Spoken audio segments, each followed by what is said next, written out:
नमामि धन्वन्तरिमादिते।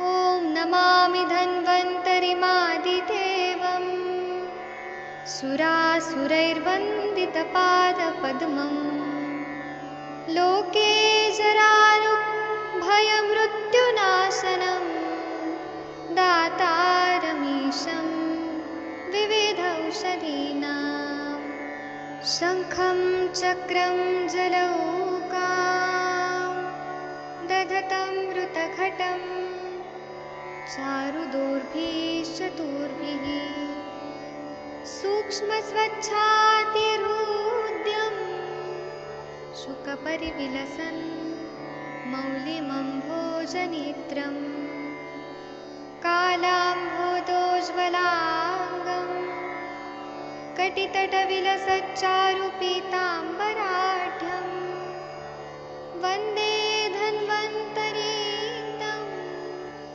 निखिलगदवन् प्रौढदावाग्निलीलं प्रौढदावाग्निलीलं प्रौढदावाग्निलीलम्।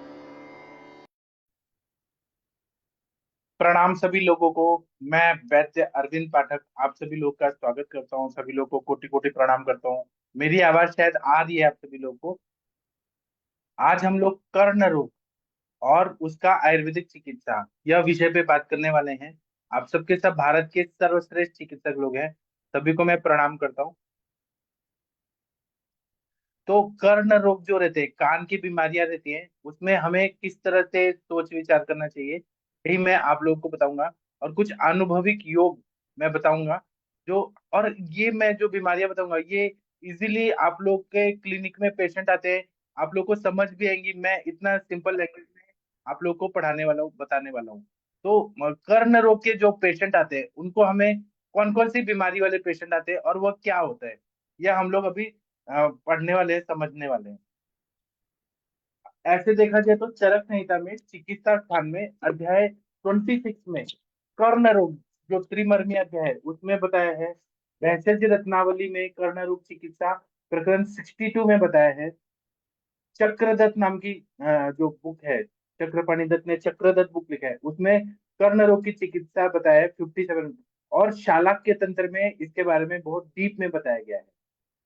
तो हमारे पास जो पेशेंट आते हैं, एनाटॉमी फिजियोलॉजी आप लोगों को पढ़ा है, आप सभी ने पढ़ा हुआ है कि आउटर ईयर होता है, मिडल ईयर होता है, इनर ईयर होता है। तो जो पेशेंट हमारे पास आते हैं वो हम पहले व्याधियां देखेंगे और उनकी चिकित्सा देखेंगे। तो हमारे पास पेशेंट ऐसे आते हैं कि जिनको कान में दर्द हो रहा है, कर्णशूल। तो ये क्यों होता है, कर्णशूल का क्या हेतु है, क्या लक्षण है? इसमें ऐसा बताया गया है कि कुपित हुई वायु जो रहती है जब दोषों से घिर जाती है तो कान में उल्टे मार्ग से विमार्गमन हो जाती है और कान में अत्यंत शूल होता है, बहुत पेन होता है। ईयर एक जो बोलते हैं, ईयर पेन, अंदर से बहुत दर्द होता है, तो कर्णशूल कहते हैं। ये आयुर्वेद की परिभाषा है। उसी तरह से एक होता है टिनाइटस, कान में आवाज आना, जिसको कर्णनाद बोलते हैं। कर्णनाद जो रहता है वो वायु जो रहती है, ये वायु का स्थान है। पक्वाशय कटि शक्ति श्रोत्रास्ति स्पर्शनेन्द्रियम स्थानम वा तस्य तत्रापि पक्वाधानम विशेषता। तो श्रोत्र जो है वो वायु का स्थान है, एक स्थान है। तो वायु कान के छेद में स्थित होकर बार बार भेदी की तरह, मृदंग की तरह और शंख की तरह से आवाजें सुनाती है। इस तरह को कर्णनाद बोलते हैं। जैसे शंख बज रहा है तो वैसे आवाज आती है, भेरी बज रहा है या मृदंग बज रहा है, पहले के वाद्य यंत्र होते थे उसमें जैसे आवाजें देती वैसे कान में आवाज आती है। या फिर पानी बहना या फिर नदी चलना, ऐसी आवाज आती है। तेज हवा चलने जैसी आवाज आती है। या झिंगुर नाम का जो कीड़ा होता है, जो रात में जहाँ बारिश होती है वहां झिंगुर की आवाज आती है। तो वैसे अलग तरह की आवाजें सुनाई देती है, उसको कर्णनाद होना कहते हैं। यह नाद कान में ना होकर मस्तिष्क में भी होता है, जिसकी आवाज कान से आती है। और इसमें बहुत कठिनता से आराम होता है। यह नया हो तो वह बहुत मुश्किल से कृच साध्य, और बहुत पुराना हो गया हो, बहुत क्रॉनिक हो, बहुत सालों से हो, तो वो असाध्य भी होता है, फिर उसकी चिकित्सा नहीं होती है। इसी तरह से हमारे पास पेशेंट आते हैं जिनको बहरापन है, बाधिर है, डिफनेस है। तो इसमें वायु और कफ, जब शब्द वहन करने वाली ऑडिटरी नर्व है उसके नाड़ियों को रोक देते हैं तब बाधिल्य होता है। तो कान से जो आवाज है जाता ही नहीं है ब्रेन तक, तो पूरा बाधिल्यता हो जाती है और मनुष्य को सुनने की शक्ति सारी खत्म हो जाती है या कम हो जाती है। तो उसमें एड लगाते हैं, डिफनेस, एंटी डिफनेस एड लगाते हैं, हेयरिंग एड लगाते हैं, कान के पास मशीन लगाते हैं तो थोड़ा सा सुनाई देता है। नहीं तो वो बहरा हो चुका होता है। एज रिलेटेड भी होता है या व्याधि रिलेटेड भी हो सकता है। तो ये एक बहरापन हो गया।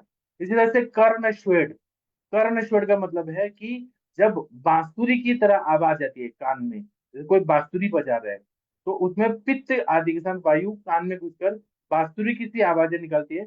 उस व्याधि को कर्ण स्वेड ऐसा बोलते हैं। इसी तरह से ओटाइटिस मीडिया, मिडल ईयर में से अगर वहां पे इंफेक्शन हो गया तो कर्ण से स्त्राव होता है। वह कान से पूरा सफेद पानी निकले या पानी निकलेगा। वो क्यों होता है? तो सिर में चोट लग जाता है या जल में गोता मारकर कोई नहाता है, स्विमिंग करता है, समुद्र का पानी बहुत जोर से आएगा, नदी का पानी आएगा, या फिर यहाँ बाथरूम में भी कोई नहा रहे हो पानी कान में घुस गया, पानी भी एक बूंद भी नहीं जाना चाहिए। अगर वो पानी चला जाता है तो कान बहुत देर के बाद कान में विद्रति होती है, कुछ टाइम के बाद फोड़े पक जाने से वायु कुपित होकर कान से पिक या रस्सी या पानी से निकलता है या पीप निकलता है, फर्स्ट टाइप कुछ निकलता है।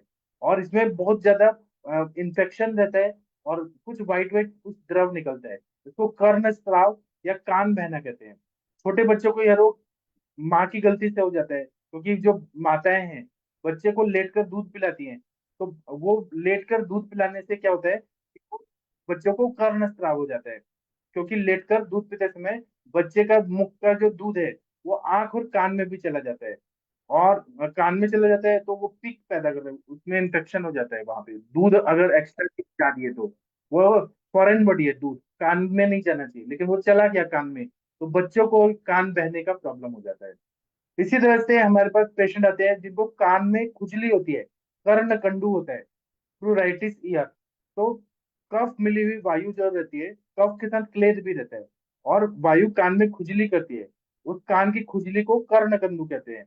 और कान में खुजली जैसे चलती रहती है और पेशेंट को लगता है कि कान खुजा दो, ईयरबड डाल के वो खुजाने का कोशिश करता है, लेकिन उसके बाद भी क्योंकि कोई इन्फेक्शन रहता है इसलिए कर्ण कंडू रहता है।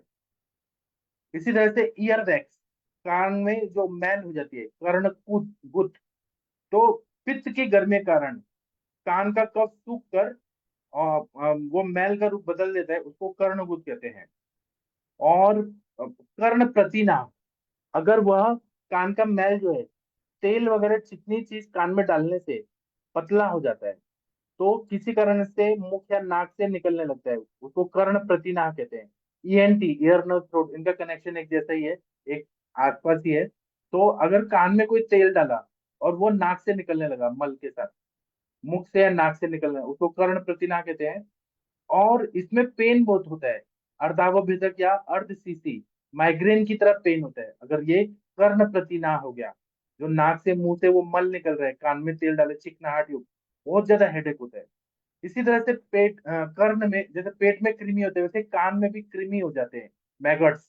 तो कान के जो माँ का खून अगर सड़ गया और कान में मक्खी बैठ गई या कान खजूरा चला गया, एक कीड़ा होता है वो कान में चला गया या कोई कीड़ा चला गया, तो उसके वजह से और कीड़े कान में हो जाते हैं और उनके जाने से कीड़े पड़ जाते हैं, तो उस रोग को कृमिकर्ण कहते हैं। तो इसका इलाज है, स्वर्णशीरी नाम का वृक्ष होता है और ऐसे छोटा पौधा होता है, उसका तेल सिद्ध करके कान में डालने से वो ठीक हो जाता है। इसी तरह से पुच्चीकरण होता है कि किसी भी कारण से कान से दुर्गंध आती है और पीप जैसा कुछ पदार्थ निकलता है, उसे पुच्चीकरण कहते हैं। इस रोग से कान में बदबूदार कुछ ऐसे राब या कुछ राख ऐसे बहने लगती है, उसको पुच्चीकरण बोलते हैं। ओटाइटिस मीडिया, वो भी क्रॉनिक है। एक फ्रेश वाला ओटाइटिस होता है, एक क्रॉनिक होता है, बहुत सालों साल से आ रहा है, वो बहुत डेंजरस होता है। एक होता है कान के पकने का, कर्णपाक, तो पित्त के कुपित होने से या कान के पकने से, कान में पानी भर जाने से कर्णपाक रोग हो जाता है। इसमें कान बहता रहता है, गीला रहता है, कान स्राव एक तरह से रोग है। उसमें भी स्वर्णश्री नाम का हमारे सर बताते हैं, स्वर्णश्री नाम का उसमें पीले फूल आते हैं, कांटे रहते हैं, स्वर्णश्री। उसका तेल सिद्ध करके कान में डालने से वो ठीक है। इसी तरह से कान में कोई पतंग जैसे या कोई कीड़ा घुस गया, जैसे पतंग घुस गया, कन खजूरा घुस गया, या कन सलई जो रहती है। पहले लोग कान साफ करने के लिए अलग अलग इंस्ट्रूमेंट रखते थे। मैं जब पढ़ता था ना बीए में, तो पुणे में सारसबाग करके एक जगह है, तो सारसबाग में कान साफ करने वाले लोग आते थे कि हम आपका कान साफ कर देंगे। तो ऐसे वो एक्सपर्ट होते थे, ठीक है, लेकिन मैंने बहुत बार देखा है कि उनके वजह से कान में इन्फेक्शन हो गया, ज्यादा खुरेचने की वजह से। जैसे कर्ण सलई से घुस जाने से बेचैनी होती है, फिर बेकली पीड़ा होती है बहुत ज्यादा कान में घुसने वाला जो, या फिर कीड़ा अगर चला गया, कोई पार्क में गए और मच्छर या कुछ ऐसा चीज चला गया, छोटे छोटे जंतु चले गए, तो वहां पे कुलबुलाता है, चलता है, तो बहुत ज्यादा पेन होता है अगर वो जिंदा है तो। और वह चलने से रुक जाता है, तब पीड़ा भी कम हो जाती है। एक बार तो मैं जब इंटर्नशिप कर रहा था, तो एक मजदूर के बच्चे ने कान में पत्थर डाल दिया था छोटा सा, खेलते खेलते, और उसको बहुत पेन हो रहा था। तो फिर वो जो ये होता है ना, चिमटा टाइप एक इंस्ट्रूमेंट होता है, कीटल फोर्सेप, उससे पकड़ के और फिर मैंने निकाला, तो फिर पेन रिलीफ हो गया। ऐसे बहुत सारे होते हैं, पत्थर उत्थर चला जाता है तो उससे भी पेन होता है। इसी तरह से कभी कभी ट्यूमर हो जाता है ईयर में, घाव हो जाने से, चोट लग जाने से कान में विद्रदी हो जाती है और फोड़ा हो जाता है। इस तरह से वातादि दोष भी बहुत ज्यादा बढ़ जाते हैं, तो उससे भी एब्सेस हो जाता है, विद्रदी ज्यादा डीप में वो बोन तक चला जाता है, जख्म टेम्पोरल बोन तक चला जाता है, और वो मिड ब्रेन के भी बोन तक चला जाता है। तो उसमें लाल और नीला रंग का मवाद निकलता है, और चीरने फाड़ने जैसी पीड़ा होती है, कुछ चीर रहे हैं वैसे पेन होता है, फाड़ने जैसे धुआं जैसा निकलता है और जलन होती है, उसको कर्ण विद्रदी कहते हैं। इसी तरह से कर्ण शोथ भी होता है, कर्ण अर्बुद भी होता है, और कर्ण अर्श भी होता है। जैसे पाइल्स होता है, वैसे कान में मस्से निकल जाते हैं, कर्णाश। तो उसमें सूजन होती है, अर्बुद होती है, गांठ होती है, अर्श मस्तों के समान लक्षण होते हैं। इसी तरह से आयुर्वेद में कर्ण रोग के टाइप बताए, वातज कर्ण रोग, पित्तज कर्ण रोग, और अलग अलग तरह के कर्ण रोग होते हैं, कफज कर्ण रोग, सर्दी पातज कर्ण रोग।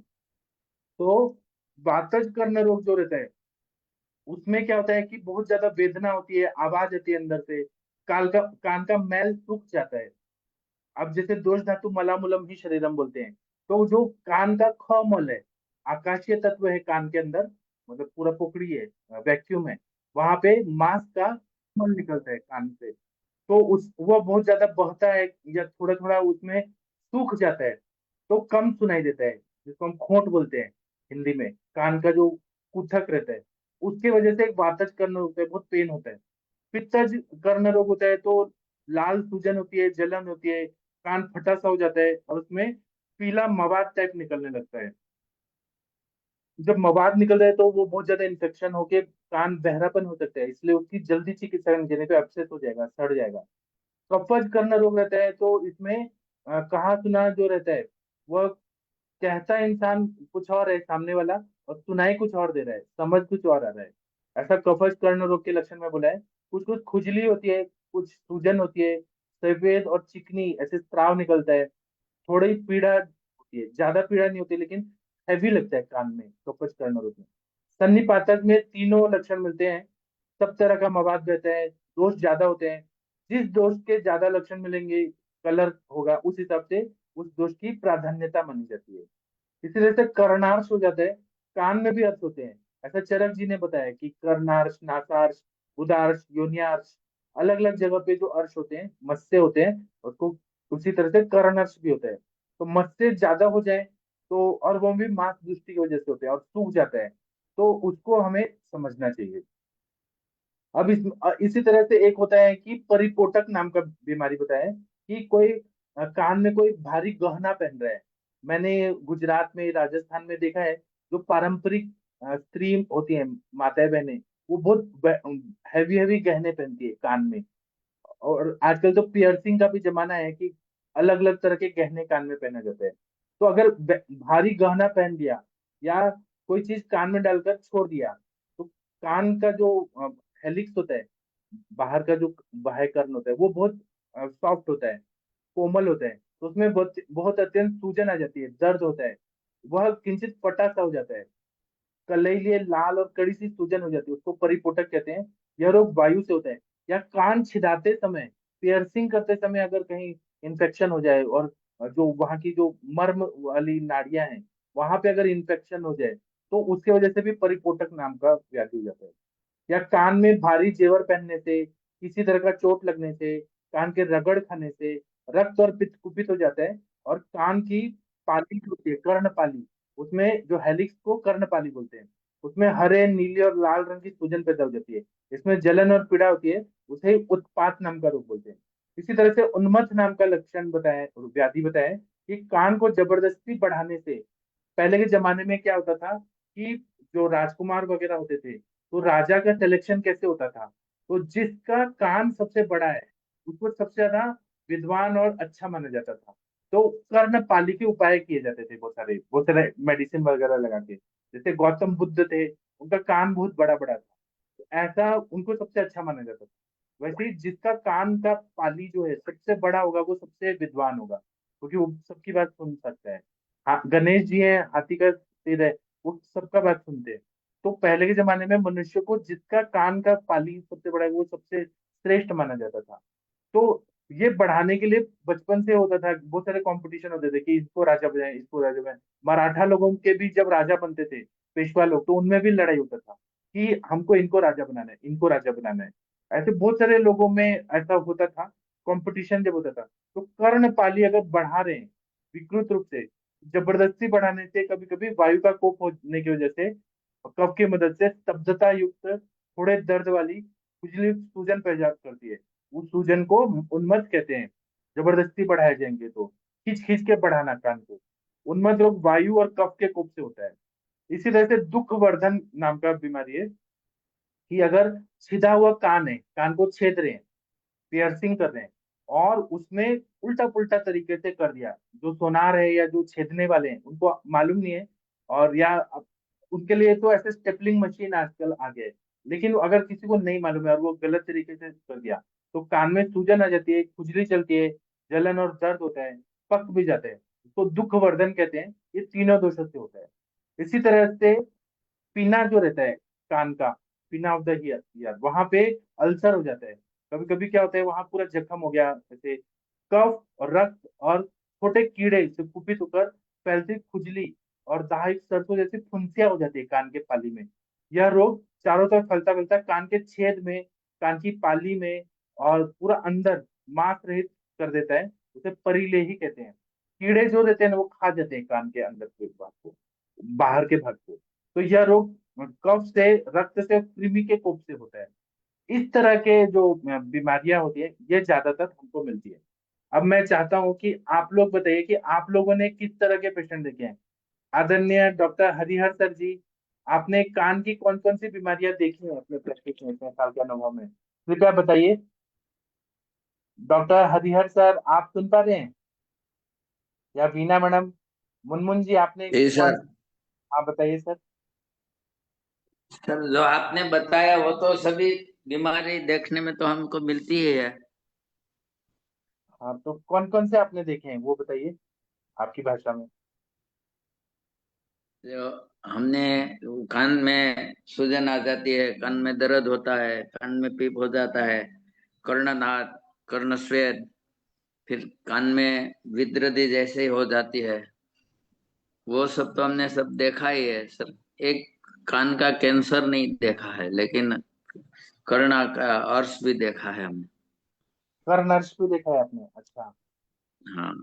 तो वो क्या पाई अभी तो जाती है? हमारे दो पेशेंट है आपके पास, कर्णनाद वाले ही है, हाँ छह हाँ सात साल उनको। जी, वो रवि जी भी तो हैं। जी, हैं। रवि जी भी है हाँ ना आपकी जान? हाँ, ये रवि जी और लड़का का नाम है, उनका नाम राय सिंह भाई है, जो आपको रोज मिलते हैं ना, आज भी मिलेंगे हाँ। सर। लेकिन तो सर कर्णनाद में इतना जल्दी रिजल्ट क्यों नहीं आता? कर्णनाद में क्योंकि ये बहुत ज्यादा क्रॉनिक अगर हो गया है तो वायु ज्यादा कुपित हो जाता है, तो आप जल्दी बोलेंगे तो नस से देना चाहिए। अभी आप ये डायग्राम में देखिए, जो इसिस्टियन ट्यूब जो रहता है ना, उसका ओपनिंग जो रहता है नाक में रहता है एक भाग, तो हम जब नस्य देते हैं तो वो कर्ण के वायु को भी कम करता है। जी। हाँ, तो इसीलिए नस्य का इफेक्ट कान की बीमारियों के लिए भी होता है, कर्ण पुराण तो है ही। हाँ, तो नस्य तो चालू रखते हाँ, हैं। अभी मैं चिकित्सा बताऊंगा, इस पे हमें क्या करना चाहिए, अनुभविक योग भी बताऊंगा। लेकिन आपने ऐसे पेशेंट देखे हैं और कर्नार्श के पेशेंट देखे हैं, उसमें क्या किया आपने? तो अर्श वाले होते हैं, कुछ कर्णस बताना में चाहोगे? सर वो हम उनको कर्णपूरण के लिए तेल भी अपामार्ग सार तेल है, ऐसे भी देते हैं। और इनके लिए वो अर्श आयुर्वेद में अर्शकुठार रस है, सूक्ष्म त्रिफला हाँ है, एकेटी है, वो उनका यूज करने से फायदा होता है सर। हाँ, या मांसपाचक, मेदोपाचक। हाँ, मांसपाशक मेदोपाशक। जी, ठीक है। तो हमारे पास जो पेशेंट आते हैं, बीना मैडम आप कुछ बोलना चाहती हैं? नहीं तो मैं चिकित्सा में जाता हूँ। हमारे अरविंद सर कहाँ गए पता नहीं। बीना मैडम आप कुछ बोलना चाहती है, बोलिए। मुनमुन जी, आपने पेशेंट देखे हैं कान की बीमारियों के? जितेंद्र कुमार भांजा जी, आप कुछ बोलना चाहते हैं तो बोलिए। हाँ, जितेंद्र जी, आपने कैसे पेशेंट देखे हैं कान की बीमारी के? सर जी सर जो अभी हरिहर सर ने बताया उस तरह हमारे पास जरा वो जो ओटाइटिस मीडिया जो कान का स्राव होता है वो आता है। और वो जो का है वो ऐसा ही पेशेंट आता है। और वो ज्यादातर कोई कोई कर्ण संस्कृति में भी कोई बीमारी जैसे एलर्जी जैसा हो जाता है, ऐसा आता है। जो भी अभी सर ने बताया कर्ण अर्श का पेशेंट भी हमने देखा है।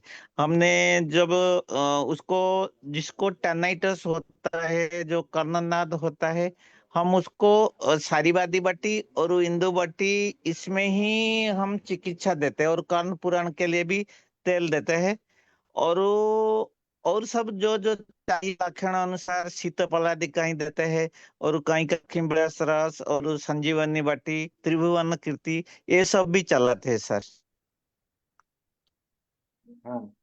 तो जो एलोपैथी के ईएनटी सर्जन होते हैं, ईएनटी के बड़े बड़े डॉक्टर, वो सर बोलते मेरे हैं कि आवाज कान आ में। रहा है ना? हाँ, आ रहा है। आती है मेरी सर, आवाज आ रही है सर? आती है सर। तो बहुत सारे ईएनटी सर्जन या बड़े बड़े ईयर के स्पेशलिस्ट लोग बोलते हैं कि कान में तेल मत डालो, कान में दवाई मत डालो, आयुर्वेदिक दवाई मत डालो। इस पे आपका क्या मत है जितेंद्र जी?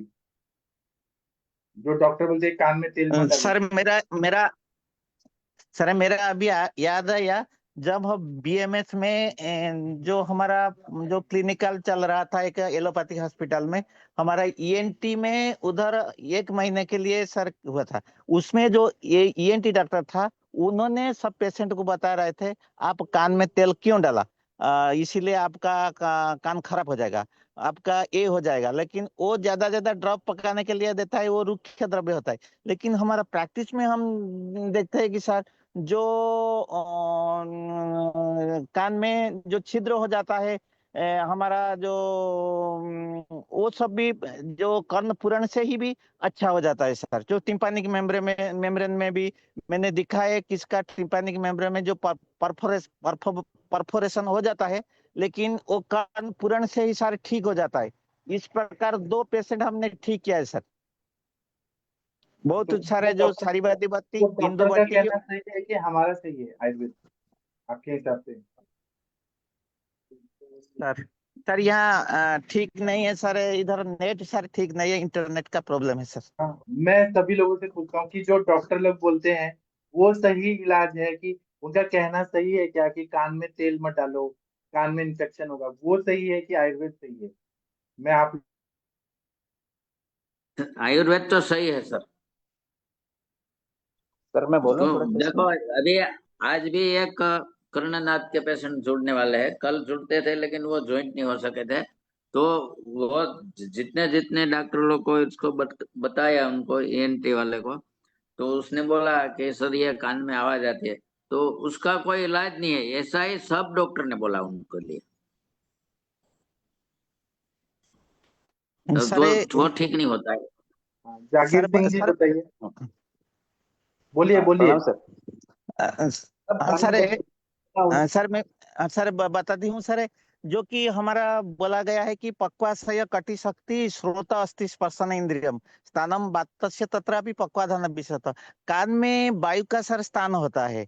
वो कभी कभी वायु जब रुक्ष हो जाता है वो कान में ज्यादा पेन बनाता है और ये सब प्रकार का बीमारी भी तैयार करता है।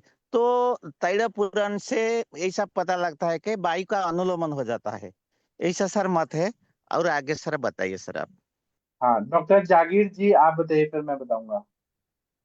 अभी मेरे पास काफी पेशेंट आते हैं करण रोगों के, और जिसमें से टेम्पेनिक मेम्ब्रेन के मेरे पास पेशेंट भी चल रहे हैं, और पीछे मैंने काफी पेशेंट ठीक किए जिनको ना टेम्पेनिक मेम्ब्रेन में कि होल हो गया, वो ठीक नहीं होगा, इसको ऑपरेशन होगा। तो हमारे आयुर्वेदिक मेडिसिन से मैंने जो मेरी प्रैक्टिस में भी मेरे पास रिकॉर्ड है, 7 पेशेंट को मैंने उनको ठीक किया। और सर इसमें कान में तेल डालने का मत मेरा ही रहता है, जो मैंने प्रैक्टिकली देखा है कि हम कर्ण पूर्ण करते हैं तो ठीक रहता है, पर उसमें कभी कभी किसी किसी पेशेंट में ना फंगस हो जाती है अंदर। तो पर उसका जो मैंने नोटिस किया है कि हम जब डालते हैं तो क्यों फंगस क्यों होती है, तो अगर कहीं पर मॉइस्चर है या सीजनल मॉइस्चर होता है वर्षा की ऋतु में जैसा होता है, तो उसमें डाल देते हैं तो वहाँ फंगस बन जाती है। तो सर मैं वो डेज या वो ऋतु को हम अवॉइड करें ना, तो उसके बाद कोई प्रॉब्लम नहीं आती है ऐसी। अब बस यही होता है कि हाँ वर्षा ऋतु में या जैसे बहुत ज्यादा मॉइस्चर हो गया या कोई इस तरह से कोई हो गया, या कई बार पेशेंट कई बार कान में अपने आप ही पानी डाल देता है, तो उस कंडीशन में अगर हम तेल डाल देंगे तो तब तो थोड़ी प्रॉब्लम रहती है, अदरवाइज ऐसी कोई प्रॉब्लम नहीं होती। और मेरे खूब अच्छे रिजल्ट आते हैं सर इसमें, मैं खूब पेशेंट और देखता हूँ जब कर्ण रोग। हुए है, फंस आ रहे हैं, तो वहां पे भी तेल डालने से वो और क्लेश बढ़ेगा और तकलीफ होगा। वहां पे हम क्षार तेल डाल के हाँ सर, साफ। वहां नहीं डालते हैं, जहाँ पर श्राव निकल रहा है अंदर से या पस निकल रही है, तो वहां अवॉइड करते हैं उस चीज को। तो कि हाँ जब तक वो सूखे हैं तब तक हम नहीं डालेंगे उसमें, अगर डालेंगे तो हो जाता है वहां पर प्रॉब्लम होगी फिर से। हाँ। एक बार मेरे को भी, जी मैं एमडी फाइनल ईयर में था 2014 में जनवरी में। तो मेरे को अचानक ही कान से इतना पेन होने लगा और इतना पानी आने लगा, वाइट वेट। तो मैंने अपने कॉलेज के भारतीय विद्यापीठ के ईएनटी सर्जन को दिखाया, अपने सर को। तो बोले ये तो बहुत इन्फेक्शन हो गया है। तो उन्होंने एंटीबायोटिक लिख दिया और उन्होंने ये दे दिया, पेन किलर दवाई दे दिया। तो मैंने क्या किया, वो उसको पॉकेट में रखा, उन्होंने दे दिया। मैंने जो प्रिस्क्रिप्शन था पॉकेट में रखा, और मैं रास्ते में मनकर्णिका औषधालय, वहां से सूक्ष्म त्रिफला लिया। फिर वहां से सूक्ष्म त्रिफला खाया, और घर आते आते तक मेरा कान भी पूरा सूख गया। चूसते चूसते आए, 5 सूक्ष्म त्रिफला लिया था, और घर आते आते सूख गया, पेन भी गायब हो गया, पूरा ठीक हो गया। तो हमारा सूक्ष्म त्रिफला जो है एंटीबायोटिक है, बहुत अच्छा काम करता है। मुझे ये कहना है कि जब पस आ रहे हैं तो हम क्षार तेल डालें, या फिर हम कोई इंटरनल दवाई दें, तेल ना डालें जब पस आ रहे हैं। उसका ध्यान हाँ रखना सर, चाहिए। एक मिनट डालना संदेश में, तो वहाँ तो हमें कोई मेडिसिन ऐसी हम गूगल या कोई भी हम दे सकते हैं जिससे ना वहाँ पर जो श्राव है वो सूख जाए, तो ठीक रहता है सर। हाँ और सर मैं बताना चाहूंगा कि हमारे आयुर्वेदा में अगर हम कर्ण के रोगों को खासकर मैंने देखा है कि हम चाहे वो कनक पेड़ है, कर्णनाद है, या जैसे मैंने बताया कैटिस मीडिया है, या कई बार कहते हैं ना कि टेम्पेनिक में होल हो गया, तो सर ने सारे पेशेंट मैंने देखे हैं और अच्छे रिजल्ट आते हैं सर। मतलब विद इन 3 to 6 मंथ में रिजल्ट आ जाता है, अच्छा रिजल्ट आता है। टिम्पैनिक तो मेम्ब्रेन या सर हम ईयर एक ट्राई ड्रम कर। में अगर परफोरेशन हो गया है, तो वहां पे हम सत्तान्यगण के यस। द्रव्य डालते हैं, आभा गुगुल, लाक्षा हाँ गुगुल, सर। उससे वो हो जाता है। सर सर उसमें ना सर मैं उसमें मधु दे, सॉरी मधुष्टि देता हूँ सर, मधुष्टि ग्रेप हाँ या मधुष्टि वो भी है खाने ना, को भी। संधानीय गण और में सर है। मधु। दृष्टि मधु भी है संधानीय गण में, बराबर है आपने। ये सर वो बहुत अच्छा है सर उससे। जी। जी तो सर, थैंक यू सर। हम मुझे ये कहना है कि प्राचीन भारत जो है, हमारा जो भारत है, उसमें भारतीय संस्कृति में ये बताया है, जो दिनचर्या बताई है, उसमें कर्ण पुराण भी एक कर्म बताए, नित्य कर्म।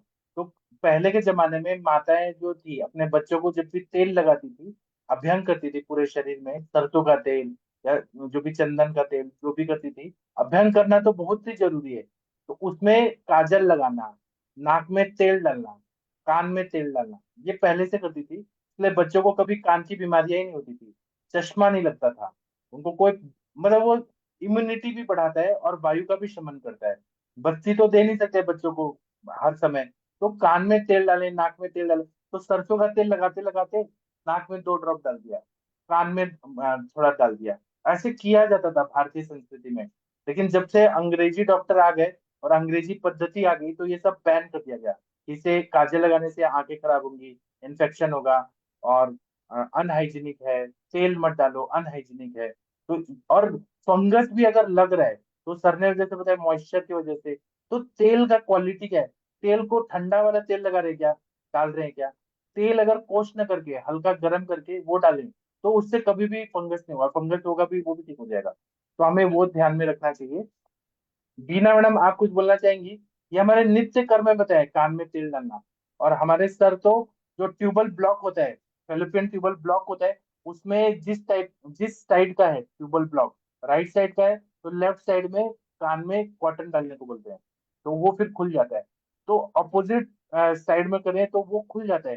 कान का यूट्राइन जो सॉरी जो फेलोपियन ट्यूब है उसका क्या संबंध है क्योंकि आकाश तत्व यहाँ पर भी है और फेलोपियन ट्यूब में भी आकाश तत्व है। तो हम वहां से वायु को रोक देंगे तो वो प्रेशर से उसका इफेक्ट ये होता है कि वो खोल देता है फेलोपियन ट्यूबल ब्लॉक। ऐसा बहुत बार अनुभव में आया है और इसका प्रैक्टिकल एग्जाम्पल भी है। उसी तरह से कान में तेल डालने से भी फेलोपियन ट्यूबल ब्लॉक खुल जाता है। ये सब अनुभव क्या हुआ है, इसीलिए पहले के जमाने में बंध्यत्व नहीं होता था। कान में तेल डालना बहुत ही जरूरी है और आप लोग अपने सभी पेशेंट को कान में तेल डालने के लिए बोलिए। अब हम आते हैं चिकित्सा पे, फिर बाकी आप लोग बताइए। तो जब कर्णशूल है, कर्णनाद है, बाधिर्यता है, बहरापन है, कर्णस्वेद है, तो इन चारों रोगों की चिकित्सा औषधि से करनी चाहिए। उसी तरह से कर्ण स्त्राव है, पुथिकर्ण है, कृमि कर्ण है, इनकी एक जैसी चिकित्सा करनी चाहिए। कर्ण विद्रति है तो विद्रति की जो चिकित्सा है वो करनी चाहिए। कर्ण पक गया है, पाक हो गया है तो शत और विसर्ग के समान चिकित्सा करनी चाहिए। कर्ण की पाली अगर सूख गई है, हेलिक्स सूख गया है, तो वातज रोगों के समान चिकित्सा करना चाहिए। और बालक और बूढ़े की बहुत दिन तक पैदा हुई बधिरता है तो बधिरता का जो है उसमें तेल है, पंचेंद्र वर्धन तेल है, रामेठा तेल है, ये सब डालने से बहुत अच्छा फायदा होता है। और जिसको दांत पाड़ी भी बोलते हैं, रामेठा, वो सिंहगढ़ पे बहुत पाया जाता है। जो शिवाजी महाराज का किला है सिंहगढ़, तो वहां पे वो दांत पड़ी या रामेठा नाम की वनस्पति मिलती है। वो अगर उससे दातुन कर दे तो दांत पूरे गिर जाएंगे, लेकिन उसी वनस्पति से तेल सिद्ध कर दिया जाए तो वो कर्ण का सुनना बहुत अच्छा कर देता है। इसी तरह से कर्ण रोग हो गया, कान की खुजली हो गया, कान तो उसमें स्नेहन शोधन करके वमन, धूमपान, शिरोविरेचन और समस्त कफनाशक विधि करना चाहिए। कान में मैल हो गया तो पहले कान में तेल डालना चाहिए, फिर शोधन करने वाली दवाई डालकर सलाई से मैल निकलना चाहिए। एलोपैथी में ईएनटी सर्जन क्या करते हैं कि हाइड्रोजन परऑक्साइड जो है H2O2 वो डालते हैं, उससे झकझक हो जाता है पूरा। और फिर कान साफ करने का उत्तम दवाई है, सारा मल निकाल कर बाहर निकल जाता है। बाद में फिर तेल डालें तो वो ज्यादा अच्छा रहता है, मल निकालने के बाद। या फिर वो जो भी एंटी वैक्स कोई ड्रॉप दे दे वो डाल के कान साफ करके फिर करें। लेकिन तेल डाल रहे हैं और वो ऐसा तेल है कि जो कान का मैल बहुत सूख गया, ड्राई हो गया, तो वो अंदर से अगर जाएगा, नाक की तरफ से जाएगा अपोजिट डायरेक्शन में, तो फिर वो कर्ण प्रतिनाह भी कर सकता है। इसलिए जो एक्सपर्ट है उन्हीं से करवाना चाहिए सब चीजें। इसी तरह से कलिहारी नाम का वृक्ष है, हुलहुल नाम का वृक्ष है, त्रिकुटा नाम का है, इनको एकत्र त्रिकटु, इसको पीस कर कपड़े में रस निचोड़ कर कान में भरने से अगर जोंक है, अगर लीच चला गया है, या कृमि है, कीड़ा चला गया है, चींटी चला गया है, कन खजूरा चला गया है, कन सलई नाम का कीड़ा चला गया है, या मस्तक के कीड़े हैं, वो सब निकल जाते हैं। कौन कौन से द्रव्य? तो त्रिकटु, हुलहुल और कलिहारी नाम के वृक्ष, उसका रस स्वरस डाल दिया जो, तो सारे कीड़े निकल जाते हैं। और उसके बाद में हाइड्रोजन पेरोक्साइड डाल के और फिर वो कान को क्लीन कर दिया जाए, झाग झाग आते पूरा कान साफ हो जाता है। उसी तरह से नॉर्मल कान में तेल भरने को कर्ण पुरण कहते हैं। तो कान में तेल भरकर कान को उसी तरह रहने देना चाहिए जब तक दर्द में आराम न हो जाए। और 3 से 5 मिनट तक रखें या आधा घंटा तक रखें उस साइड से। एक बात को हमेशा याद रखना चाहिए कि सर्दी में कभी भी ठंडा तेल नहीं डालना चाहिए, उष्ण तेल डालना चाहिए, हल्का सा गर्म करके डालना चाहिए। यह उत्तम विधि है।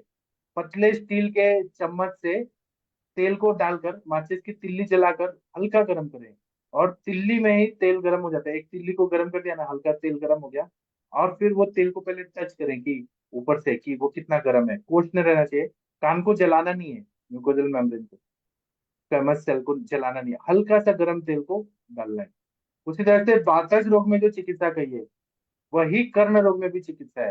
तो वात रोग में जैसे बस्ती है, अभ्यंग है, सर्वाधिक अभ्यंग है, वात शामक, महायुग्र गुगुल, त्रयोदशांग गुगुल, अक्षा गुगुल, लाभा गुगुल, फिर पंचतिक्त गुगुल, बहुत सारे योगराज गुगुल, बृहद योगराज गुगुल, वात चिंतामणि रस, त्रैलोक्य चिंतामणि, जो वात की चिकित्सा है, दशमूल काढ़ा, रासनारायण मूल तेल, काढ़ा, ये सब का प्रयोग हम अगर पेट में इंटरनली करते हैं तो कान में भी फायदा होता है।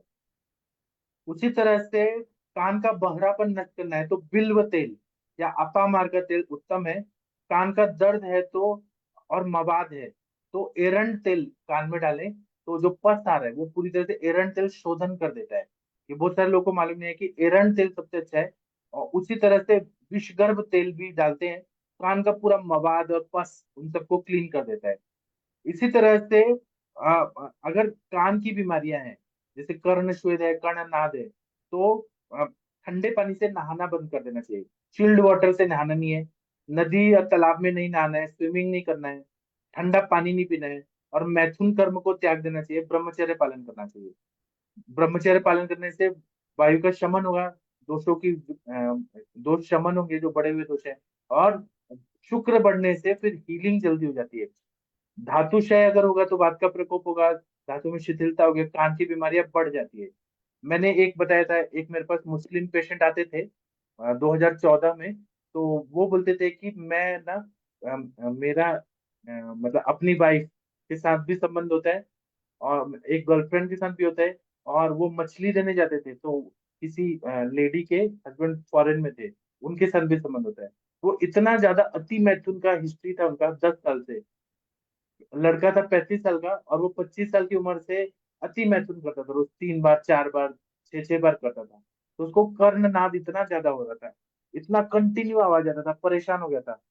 तो बड़े बड़े ईएनटी डॉक्टर फेल हो गए।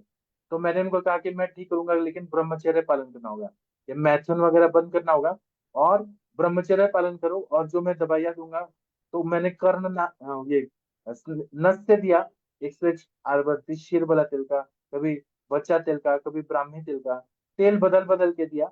और मैंने कहा ब्रह्मचर्य पालन करो, शुक्र बढ़ाने वाली वृक्ष दवाइयाँ दी। जैसे ही धातु क्षय उनका कंट्रोल हुआ, कभी कभी बस्ती भी दिया, तो उनका आवाज है ना पूरी तरह से ठीक हो गया। ये मुझे 3 महीना लगा था पूरा ठीक करने के लिए। तो धातु क्षय शुक्र क्षय भी हिस्ट्री होती है, ये मुझे उस पेशेंट से समझ आया। और जो ग्रंथों में लिखा है वो सच में है कि अति मैथुन से कर्णनाथ कर्ण श्वेत होता है। ये भी हमें ध्यान में, या प्री मैच्योर इजैकुलेशन हो रहा है तो इतना शुक्र को नष्ट कर दिया कि पानी जैसा हो गया शुक्र। इरेक्टाइल डिस्फंक्शन है, क्यों हो गया है? क्योंकि मास्टरबेशन ज्यादा किया है। ये कारण भी होता है। उस वजह से रस पाचक, ताप्यादि लौह, जो रस और रक्त का अच्छा वहां पे सर्कुलेशन करे, और और जितना भी रस धातु पे काम करने वाली औषधियां हैं, वो जैसे त्रिभुवन कृति वगैरह भी दे। रस धातु का प्रीणन कार्य वहां कान में होगा, वहां के सब एरिया में, तो कान में बहुत अच्छा फायदा होता है। इसी तरह से पूतीकरण है या कान का बदबूदार मवाद है, तो शंभुक तेल होता है, घोंगे का तेल, या गंधकाद्य तेल होता है, गंधक से आदि से बनाया हुआ तेल होता है, उसको कान में डाले, या गंधक द्रुति डाले, उससे बहुत ही अच्छा फायदा होता है। कान की पाली पुष्ट करने के लिए, मतलब अगर कान छोटे छोटे हैं, जो कर्णपाली छोटे छोटे हैं, तो बृहणीय गण में शतावरी तेल आता है, तो शतावरी तेल से अगर रोज लगाएं तो वो कान की पाली बढ़ जाती है और सेफ भी है। और लेकिन ये करने के पहले हाइड्रोजन पेरोक्साइड से कान को साफ करें आज के हिसाब से, और साफ करने के बाद गंदगी निकालने के बाद फिर शतावरी तेल डालें और ऊपर से लगाएं, तो बहुत अच्छा फायदा होता है। और अभ्यंगम माचरित नित्यम जब बोला है, अभ्यंग रोज करना चाहिए, तो उसमें क्या बोला है?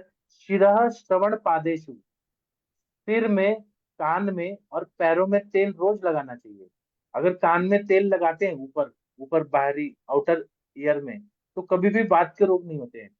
जिनको नींद नहीं आती है उनको कान में तेल लगाना चाहिए। पहले के जो मास्टर लोग थे वो कान खींचते थे, कान खींचने से क्या होता है कि ब्रेन में जो इंटेलिजेंस सेंटर है वो जागृत हो जाता है। कान में जनेऊ चढ़ाते हैं, उससे क्या होता है? इंद्रियों पे नियंत्रण आता है। कान का बहुत ज्यादा महत्व है। कान हमारे कैसे एंटीना की तरह है, वो सारे आवाज को ग्रहण करके अंदर तक ले जाए। वहां पे वायु का स्थान है, इसलिए वहां पे तेल लगाना बहुत जरूरी होता है। इसी तरह से ये बता रहे हैं कि दांत का दर्द नष्ट करने वाली जो भी दवाइयां हैं, उसको कान के उसमें नहीं डालनी चाहिए। जैसे कान, दांत में बहुत दर्द हो रहा है ना, तो कान में उस समय तेल नहीं डालना चाहिए, पहले दांत का इलाज करने के बाद तब कान का जो तेल वगैरह डालना है वो डालना चाहिए। मतलब डेंटल प्रॉब्लम में अगर दांत का दर्द हो रहा है तो दांत का इलाज करें, ये बात।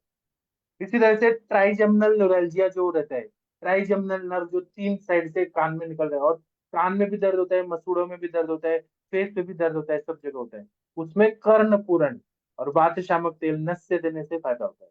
वो कान का अंदर से नहीं होता, आउटर रीजन में होता है ट्राइजेमिनल न्यूरैल्जिया।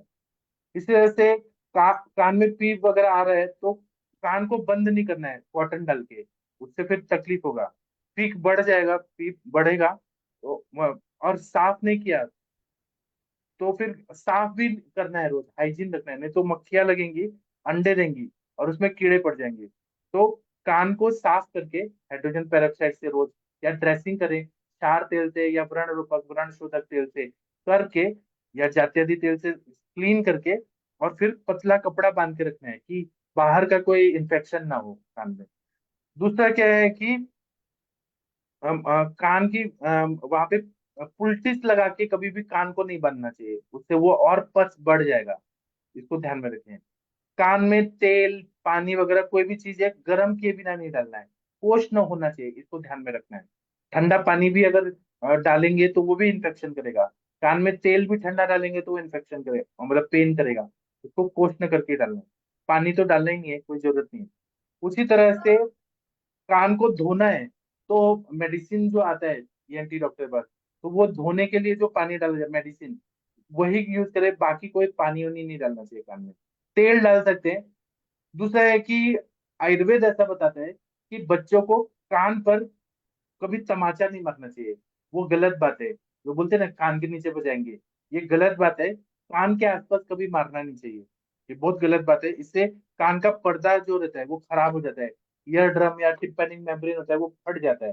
कान के पास कभी नहीं मारना चाहिए, और जो मारता है वो गलत काम कर रहा है, वो मतलब वायलेंस है, क्राइम है, कभी कान के पास नहीं मारना चाहिए।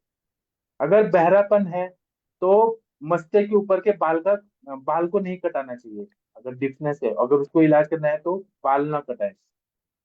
बाल कटाने से फिर वो क्या होता है, ब्लड सर्कुलेशन इधर नहीं होगा, हीलिंग नहीं होगा। तो हीलिंग करना है तो बाल अभी रहने थे, साइड से निकाल दें, और फिर तेल वगैरह डाले, पंचेंद्रिय वर्धन तेल, तो वो ज्यादा अच्छा फायदा करेगा। उसी तरह से कान में कोई चीज गिर जाए तो कान में थोड़ा गर्म पानी डाल के या मेडिसिन डाल के वो करें तो कान का कीड़ा है वो ऊपर आ जाता है। और नहीं तो डॉक्टर के पास लेके जाना चाहिए, अगर कुछ गिर गया है कान में, पत्थर गिर गया या कोई कंकड़ गिर गया, तो सबसे अच्छा है कि एनटी डॉक्टर के पास ले जाए, उसमें कुछ भी इधर उधर ना करें, नहीं तो इंजुरी हो जाएगा। उसी तरह से कभी कभी कान के पास धुआं जो रहता है, कृमिनाशक जैसे विडंग है, शिरीष है, पलाश बीज है, कृमिघ्न द्रव्यों का धूपन करने से जो जीव अगर गया है, कोई कीड़ा वगैरह गया है, कॉकरोच चला गया, मक्खी चली गई, कान को जरा चला गया, तो धुएं के उससे वो बाहर आ जाता है, उसको कुलबुलाहट होती है, तो वो निकल जाता है। बाकी तो डॉक्टर लोग के पास ले जाएं तो वो अच्छे से, कोई कीड़ा वगैरह गया है तो उसको वो निकाल देंगे प्रॉपरली। दूसरा क्या है कि कुछ नुस्खे हैं का प्रयोग कर सकते हैं। तो अदरक है, यष्टि मधु है, सेंधा नमक है, और तेल है, इसको एकत्र पकाना है, फिर तेल को छान लेना है। अदरक, मुलेठी और सेंधा नमक और तेल, इसको सिद्ध करना है, और हल्का कोष्ण तेल को कान में डालना है, तो कर्ण शूल या कान का दर्द में आराम हो जाता है।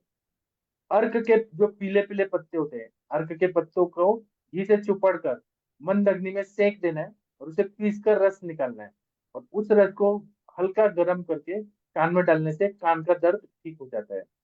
कर्णनाद है या कर्णश्वेड है, बहरापन है, तो महामाशादी तेल या महानारायण तेल या बिल्वादी तेल, बिल्व तेल, इसको कान में डालने से बहुत अच्छा कर्णनाद में, कर्णश्वेद में और बहरेपन में फायदा होता है। महामाशादी तेल, महानारायण तेल, बिल्वादी तेल। उसी तरह से जो सरसों है, पिपली है, हींग है, सौंफ है, मूली के पानी के साथ मिलाकर पीस लेना है। जो कल्क बनेगा उससे दुगना तेल, तेल से चौगुना कांजी, और कल्क मिलाकर तेल को सिद्ध करना है। ये तेल जो है जिसमें सरसों है, पिपली है, हींग है, सौंफ है, मूली का पानी है, ये तेल कान में डालने से बहरापन, कर्णनाद और कर्ण का शूल में पैदा होता है। उसी तरह से सफेद अर्क जो होता है, उसके जड़ को सील पर पीस कर उसका जो कल्क है उससे तेल को सिद्ध करना है। और तेल में ये तेल जो होता है अर्क सिद्ध तेल, ये कान में डालने से कर्ण का भयंकर से भयंकर जो दर्द हो रहा है वह ठीक हो जाता है। इसी तरह से आयुर्वेद में शोनाक वनस्पति की जड़ है, उसको पीस के कल्क बनाना है और तेल को सिद्ध करना है। वो तेल को कान में डालने से, शोनाक सिद्ध तेल डालने से भी कर्णशूल ठीक हो जाता है। बीना मैडम आप कुछ बोलना चाहती हैं? किसी को कुछ बोलना सर है तो बोल सकते हैं। हाँ सर बोलिए। सर श्योनाक तो अरडूसा को बोलते हैं कि क्या बोलते हैं, बड़े नहीं नहीं, होते हैं? शोनाक अलग होता है, अडुलसा तो बासा होता है। नहीं, वासा और छोटे और बड़े दो आते हैं ना। शोनाक थोड़ा अलग होता है सर, मैं उसका हाँ, फोटो दिखाऊंगा, शिवनाक में पढ़ाऊंगा तो मैं बताऊंगा। उसी तरह से जी सर। हींग है, तुम्बी है, देवदारू है, बचा है, शुंठी है, शतावरी, कूट, सेंधा नमक, इसको पीस कर और इससे तेल सिद्ध करना है। उसमें गोमूत्र डालना है। गोमूत्र डाला हुआ ये तेल जो है, ये तेल अगर डालें, हिंगवादी तेल, यह भेषज रत्नावली में बताया, इसका तेल डालेंगे तो कर्णशूल को पूरी तरह से ठीक करता है। इसी तरह से एरंड का तेल जो है वो कर्णशूल को उष्ण करके डालें, या एरंड की जड़ लें, फिर शिगरू लें, और वरुण लें, मूली लें, इसका त्वरक निकालकर काढ़ा बनाकर फिर उसमें दूध और यष्टि मधु, क्षीर काकुली डालकर तेल को सिद्ध करें। तेल जब इसका नस्य लेते हैं, अभ्यंग करते हैं, कर्ण पूरण करते हैं, उससे कर्णनाद, बहरापन, कान का दर्द ठीक हो जाता है। इस तरह से स्वज्जी क्षार जो होता है, सूखी मूली, हींग, पिपली, सौंठ और सौंफ, इनको कल्क बनाना है और इसमें कांजी डालना है और तेल को सिद्ध कर देना है।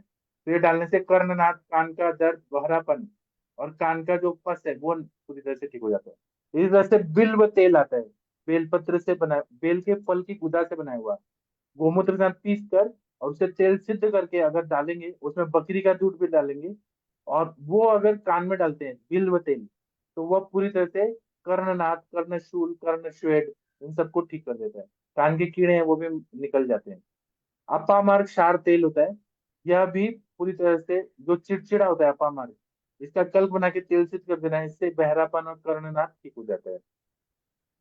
कर्णनाद और कर्णशूल है, एक दूसरे से थोड़ा रिलेटेड रहते हैं।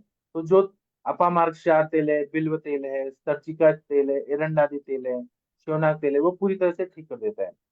इसी तरह से आनंद भैरव रस करके एक दवाई आती है, कर्ण रोगाधिकार भेषज रत्नावली में मार्केट में मिलता है। उसको हम लोग इंटरनली दें, अदरक के चौरस के साथ, अनुपान के साथ दें, तो वह आनंद भैरव रस भी बहुत अच्छा काम करता है। फिर विष गर्भ तेल जो होता है, वो गर्म करके कान के शूल में अगर डालें तो दर्द में आराम होता है। और महाविष गर्भ तेल में विष वाले द्रव्य रहते हैं, मतलब जड़ी बूटियां रहती है, कली हरी वगैरह, बचना वगैरह, तो वह कीड़ों को मार देता है। उसी तरह से कर्ण स्त्राव हो रहा है, पुतीकरण हो रहा है, कृमिकरण है, तो बिजोरा नींबू के रस को, रस में सज्जी क्षार मिला देना है। चार और नींबू, नींबू का रस, ये बैलेंस कर देता है एक दूसरे को, मतलब अल्कली भी है और एसिड भी है, नींबू का सिट्रिक एसिड है। ये जब मिला के कान में डालने से कर्ण स्त्राव, पूरी तरह से कान का स्त्राव को ठीक कर देगा। कान का बहना, कान का दर्द और जलन को ठीक कर देता है। इसी तरह से गंधक है, मनशिला है, हल्दी है, इसको 40 ग्राम की मात्रा में लेना है, पानी के साथ पीस देना है। और उसमें 320 ग्राम धतूरे के पत्तों का रस, 320 ग्राम सरसों का तेल और कल्प को मिलाकर आग पे सिद्ध कर देना है, अग्नि पे। तो बहता हुआ बहुत दिनों से कान और दर्द में भी आराम हो जाता है। इसी तरह से इंटरनली हमें क्या देना चाहिए? इंटरनली हमें सूक्ष्म त्रिफला और एकेटी, इंदु वटी है, सारीवादी वटी देने से बहुत अच्छा फायदा। इस तरह से पंचवल्कल का सिद्ध तेल है, इससे कान में डाल के और क्लीन करना चाहिए। पंचवल्कल का कषाय तो हम डाल नहीं सकते हैं, तेल सिद्ध करके डालें तो बहुत अच्छा फायदा होता है। इसी तरह से आम है, जामुन है, महुआ है और बरगद है, इनको सम प्रमाण में लेके कल्क बना के और तेल सिद्ध करके ये अगर कान में डालें, आम, जामुन, महुआ और बरगद, इनके जो पत्ते होते हैं, इससे सिद्ध तेल को कान में डालें तो कान की बदबू को, कर्ण स्राव को ठीक कर देता है। तो इसी तरह से वरुण की छाल, कपित्त के पत्ते, आम के पत्ते, जामुन के पत्ते, इनको पीस कर कल्क बना के और तेल सिद्ध करके कान में डालें तो पुष्टिकरण या कान से जो बदबू आ रहा है वो ठीक हो जाता है। कुष्ठादि तेल है, कुष्ठ है, हींग है, बचा है, देवदारू है, सावा है, सोट है, सिंधा नमक है, इसका कल को लेके बकरी का दूध सिद्ध करके तेल को सिद्ध कर दें तो पूती कर्ण को ठीक कर देता है। इस तरह से गंधकाद्य तेल है, गंधक है, मनशिला है, हल्दी है, इसका कल्क लेके और सरसों के तेल में धतूरे का रस डाल के और तेल को सिद्ध करें तो कर्ण नाड़ी, कर्ण स्राव, कर्ण शूल, खारिश, कर्ण के कीड़े, सूजन में आराम पड़ता है। हाइड्रोजन पेरोक्साइड से हम जब क्लीन करते हैं तो बहुत अच्छा फायदा करता है। हाइड्रोजन पेरोक्साइड से क्लीन करने के बाद स्वर्णशिरी का तेल डालें तो बहुत अच्छा फायदा होता है। जैसे एलुआ जो रहता है, एलुआ जो रजत प्रवर्तनी वटी में एलुआ नाम का वनस्पति होता है, तो पानी में पीस कर कान में भर दें, बहुत देर तक रखें, फिर कान को झुका दें तो वो क्लीन कर देता है। एलुआ का पानी क्षार होता है वो, जो हम रजत प्रवर्तनी वटी में डालते हैं, तो वह कान को साफ कर देता है और कीड़े भी मरकर निकल जाते हैं। तो या फिर घृत कुमारी जो होती है, एलोवेरा का जो रस होता है, वो कान में भर दें तो कान का दर्द, पीप और सूजन ठीक हो जाती है। विषगर्भ तेल डालने से कीड़े मर जाते हैं, दर्द ठीक हो जाता है। कान में खुजली आ रही है बहुत ज्यादा, तो तेल और जामुन का सिरका को मिक्स करके और सरसों का तेल और जामुन का सिरका, विनेगर जो होता है जामुन का, उसको मिक्स करके और कान में डालें थोड़ा सा, तो कान की खुजली दूर हो जाती है, इचिंग बंद हो जाता है। या सरसों का तेल जो है वो कंडुग्न है, वो भी फायदा करता है। या चमेली का असली तेल होता है, उसमें इलवा डाल के खरल करके कान में थोड़ा सा डाले तो खुजली ठीक हो जाती है। और हाइड्रोजन पर ऑक्साइड, स्वर्णशिरी का तेल सबसे अच्छा काम करता है। अगर कान का पानी अगर बहुत आ रहा है तो ऐसे करें कि छींकना है, खांसना है, सिर को झुका देना है, तो अगर पानी निकल गया, पूरा क्लीन कर दिया, तो और फिर तिल का तेल थोड़ा हाइड्रोजन पेरोक्साइड से क्लीन करके पूरे अच्छे से, और तिल का तेल हल्का गर्म करके कान में डालें, तो इससे पूरी तरह से कान ठीक हो जाता है। दूसरा है कि लोग ऊंचा सुनते हैं, जोर से उनको बोलना पड़ता है, ऐसे सुनाई दे रहा है लेकिन ऊंचा सुनना, मतलब जोर से बोलना पड़ता है। ऐसे में क्या करना है कि बिलवादी तेल का रोज कर्ण पूरण करना है, सारीवादी वटी, इसी तरह से पंचेंद्र वर्धन तेल, 101 आवर्ती शीर वाला तेल को डालना है, रामेठा तेल को डालना है, तो बहुत अच्छा फायदा होता है। कान के रोगों में पच्चा पत्ते क्या है कि स्वेदन नहीं देना है, विरेचन ज्यादा नहीं देना है, वमन ज्यादा नहीं देना है, नस से नहीं देना है, अति मात्रा में कोई भी चीजें नहीं देनी है। नस से भी दे तो ठंडा नस से न दे, वमन भी कराए तो ज्यादा न दे, अगर जहां जरूरत है वहां तो पंचम देना ही है। उसी तरह से उनको बाहर का खाना नहीं देना है। क्या खाना देना है तो गेहूं, चावल, जौ, पुराना घी, जो पुराण घृत होता है वह खाने के लिए देना है, तो 10 साल पुराना घी दे, 100 साल पुराना घी दे, वो कान की बीमारियों के लिए बहुत अच्छा होता है। और फिर शिगरू दे, परवल का सब्जी दे, बैगन दे, करेला दे, फिर वो जो 3 पत्तिया जो रहता है चांगेरी, वह दे, बहुत अच्छा काम करता है। ब्रह्मचर्य और मौन व्रत, बोलना नहीं है, ये सब पथ्य कार्य है। विरुद्ध चीजें क्या है, अपथ्य क्या है, तो विरुद्ध अन्न नहीं देना है, मल मूत्र के वेगों को नहीं रोकना है, बहुत ज्यादा बोलना बंद करना है, सिर से नहाना, शारीरिक परिश्रम, कफकारी और भारी चीजें नहीं खाना है, और कान को सीख से खुजाना नहीं है। कोई भी ऐसे बाहर का कुछ भी लेते हैं, पिन से चुभाते हैं, साफ करते हैं, या कोई भी जो, मैंने तो ऐसे लोग देखे हैं ना, जो रिफिल होता है ना, पेन का रिफिल, वो निकालते हैं बॉल पेन का और कान को खुजाते रहते हैं, बहुत ही गंदी आदत है। पेन से कभी भी कान को नहीं करना चाहिए। हाँ, आप लोग कुछ बताना चाहें तो बता सकते हैं। सर, आनंद भैरव रस में भल्ला तक आता है? आनंद भैरव रस जो इसमें बताए, अ, कर्ण रोगाधिकार में, वो उसमें भल्ला तक नहीं आता। आनंद भैरव रस आनंद भैरव हम तो अधिकार में जो है वो अलग है। ज्वर ज्वरकास में भल्ला तक है। हाँ आनंद भैरव ज्वरकास में भल्ला तक है। हाँ, ये कर्ण रोगाधिकार में है, उसमें भल्ला तक नहीं है। और सर जो योगो जोशी का जो बुक है ना, तो हाँ उसमें उन्होंने कपर्दिक भस्म पूय निर्मिति है, तो सिर्फ कपर्दिक भस्म डालना कान में, और ऊपर से नींबू का रस डालना, तो जैसा हाइड्रोजन पेरोक्साइड से ये बबल्स आते हैं ना, ये फेस आता है ना, फेन आता है, उसी जी, तरह से हो जाता है, बोल दिया कपर्दिका मैंने। भस्म। जी हाँ, बहुत अच्छा। कपर्दिक भस्म। जी, वो पूरा तरह कान से के पर्दे में करता है, व्रण को शोधित करता है कपर्दिका। कंचन हाँ, मैडम, और जब बताइए। कान के पर्दे में छिद्र हो जाता है ना, तो इसके लिए क्या करना है? वो मैंने बताया ना, संधानीय गण, यष्टि मधु, जागीर जी ने भी बताया ना, यष्टि मधु खाने के लिए दें और यष्टि मधु तेल दें, वहां पे कर्णपुरन के लिए, नत्य के लिए दें यष्टि मधु का। और आभा गुगुल, लाक्षा गुगुल, बहुत सारे हमारे वैद्य लोग हैं आयुष दर्पण के, उन्होंने लाक्षा गुगुल, आभा गुगुल दिया, पूरा परफोरेशन हील हो गया था 3 महीने में। सच में काम करता है जी संधानीय सर। गण, जोड़ देता है। जो लाक्षा होता है ना, लाक्षा, वो बहुत अच्छा रहता है। पूरा शत में भी बताया है, तो वो बहुत अच्छा काम करता लाक्षागृत आता है ना शायद, है। हाँ सही। लाक्षागृत से भी संधान बहुत अच्छी तरह होता है। और सर योगों के ही बुक में और एक बात बता दी है उन्होंने, कि बुढ़ापे में सुनने को कम आता है तो प्रिवेंशन हम कर सकते हैं बिल्व तैल का कर्णपूरण करके। हम्म। और एक और अनुभविक योग बताए, आप लोग करके देख सकते हैं, कि पान का जो बीड़ा होता है, जो तांबुल होता है, उसमें सुपारी है, कत्था है, चूना है, और तंबाकू है थोड़ा सा, टोबैको भी चाहिए उसमें। उसको पानी के साथ पीस देना है, जो पान का बीड़ा होता है, पीस देना है और पानी में घोल कर छान लेना है। और वो जो पानी रहेगा उसको आग में पकाना है, और फिर वो हल्का कोष्ण रहेगा, ये कॉम्बिनेशन को कान में भर देना है, फिर 2 मिनट तक रुकना है, और उसको फिर कान को साफ कर लेना है ईयरबड से, पूरी तरह से क्लीन हो गया। फिर 5 बूंद अपामार्ग क्षार तेल डाल देना है। रोगी को इतनी अच्छी नींद आती है और दर्द शांत हो जाता है। तो ये अपामार्ग क्षार तेल डालना है, लेकिन वो क्लीन होना चाहिए। किससे? तो पान के बीड़े का रस को हमने जो पीस के बनाया, उसको डाल के क्लीन करना है, ऐसा। और बहुत बार ये भी देखा जाता है कि हाइड्रोजन पर ऑक्साइड कान में डालते हैं, तो पूरी दुनिया में 1 से 2% लोगों को रिएक्शन होता है, क्योंकि वो जब भी जख्म पे लगाते हैं ना, तो उसका रिएक्शन हो जाता है। तो इसीलिए हाइड्रोजन पेरोक्साइड जिनको साथ में नहीं है उनको नहीं करना चाहिए।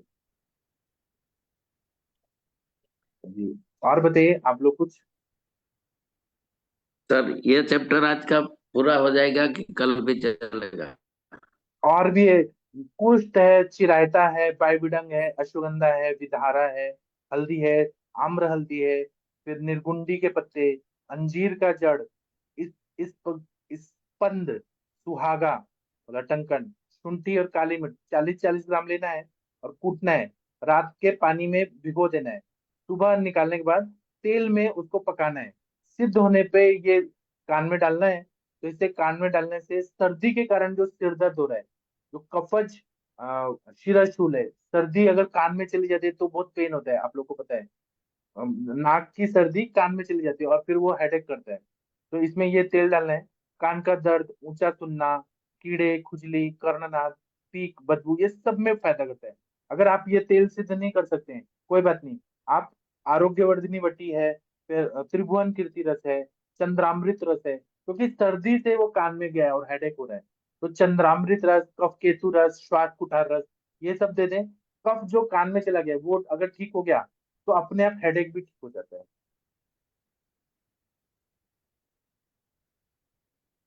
इतना ठीक है। बढ़िया बढ़िया तो मैं आयुर्वेद में दवाई बताई। सर ये तो खगुणी वाला अभी ये चैप्टर है, तो आज तो खत्म हो जाएगा। हाँ तो मेरे ख्याल से कर्णबाधिर्य, कर्णनाद और वो हाँ कान में छिद्र होता है, इनके लिए कुछ एक अलग अलग एक दिन रख लो। हाँ ठीक है। एक और चीज बताना है, कि अगर ना कर्ण श्वेड हो रहा है और बहरापन आ रहा है, डिफनेस हो रहा है, और कर्ण में आवाज आ रही है, तो हमें वात व्याधि की तरह चिकित्सा करना है। अगर जी। कर्ण पान हो रहा है, कर्ण स्त्राव हो रहा है, पानी आ रहा है, पस आ रहा है, कान बह रहा है, तो कफ प्रधान रोगों में, कफ की जो व्याधियां हो रही है, उसमें आमवात की तरह चिकित्सा करना है। आमवात में लंघन बताया है, फिर रुक्ष स्वेद बताया है, फिर आमवात में कटुरस, तिक्त रस का प्रयोग करना है। जो आमवात की चिकित्सा है वो यहाँ पे अप्लाई करनी है, कर्ण स्राव और कर्ण पाक में कान का बहना में। तो पूरी तरह से क्या कर्ण पुती हो रहा है, सड़ रहा है, उसमें आमवात की चिकित्सा करें, तो सब ठीक हो जाता है। जी। आप लोग को आज का लेक्चर कैसा लगा? अच्छा हरिहर लगा सर सर। कैसे? बढ़िया बहुत लगा। बढ़िया लगा सर, बहुत अच्छा। बहुत अच्छा लगा। हाँ, तो मैं और बताऊंगा, ये ख वैगुण्य और कर्ण, इसका मैं पोस्टर नहीं बना रही हूँ, मैं अब सब पोस्टर। हाँ सर, बोलिए सर। सब सब बाय बर्थ से सुनाई देना नहीं रहता, तो उसमें कुछ ट्रीटमेंट से बाय जो लोग बर्थ। हाँ बाई बर्थ नहीं होता वो बोल भी नहीं पाते हैं शायद। हाँ सर, वैसे लोग, हाँ सर, वैसे रहता है सर पेशेंट का कंप्लेंट। इसमें सर मेरा अनुभव ऐसा है कि 90% लोग तो ठीक हो जाते हैं, 10% नहीं होते। उसमें हमें क्या करना पड़ता है, नत्य देना पड़ता है, संज्ञा स्थापन गण का। जैसे बच्चा तेल है, या फिर हमें मेध्य द्रव्य जैसे कि ब्राह्मी तेल है, और फिर सरसों का तेल है, उसका नस्य और कर्ण पूरण करना पड़ता है। लेकिन 1 साल क्षीर तक करना है। क्षीर बच्चा बोला तेल, दे सकते, क्षीर बोला दे सकते हैं सर खीर उसको। बला भी देते हैं, कभी कभी वहां की नाड़ियां सूख जाती हैं। हाँ और सर। मस्तिष्क में नस्य नासा ही शीर्षो द्वारम, नाक में तेल डालेंगे, बच्चा तेल, ब्राह्मी तेल, ज्योतिषमती तेल। तो वो जो ब्रेन में जो ऑडिटरी सेंटर है ना, वहां पे स्टिमुलेशन मिलता है, तो उससे हो जाता है। अच्छा सर। 90% केसेस सक्सेसफुल होते हैं, 10% नहीं होते हैं। जो अच्छा सर, असाध्य है वो। Okay sir, thank you sir. Thank you sir. ठीक है, तो अभी ना 8 बज के 2 मिनट हो गया, मैं सेशन बंद करता हूँ। अब हम रात को 9 बजे मिलते हैं, फिर हम लोग क्लिनिकल संभाषण करते हैं। ठीक है, आप लोग इसी तरह से जुड़े रहिए। अभी आज का जो ग्रुप है बंद हो जाएगा, आप लोग नया ग्रुप ज्वाइन करने के लिए पेमेंट कर दीजिएगा। मुझे जूम चलाने के लिए सब्सक्रिप्शन लेना पड़ता है, तो फिर नए ग्रुप में आप लोग आ जाइए। ठीक है, तो थैंक यू, प्रणाम सभी लोगों को। फिर 9 बजे थैंक मिलते यू। हैं।